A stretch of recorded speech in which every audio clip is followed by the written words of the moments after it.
Owing to heavy rain early this morning, prices are on fire in the markets of capital Dhaka. Price of green chilies has been increased from Taka 280 to Taka 300 per kg.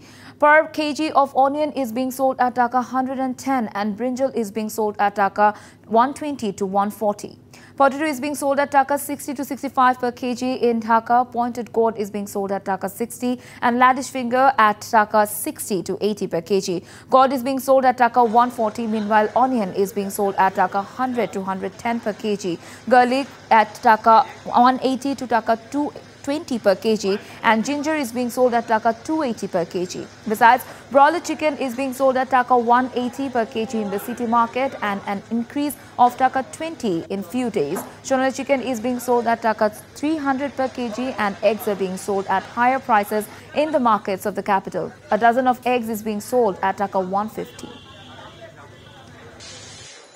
নগদের কাছে সব গ্রাহকই প্রিয়, তাই তো সারা দেশে cash out charge সবচেয়ে কম।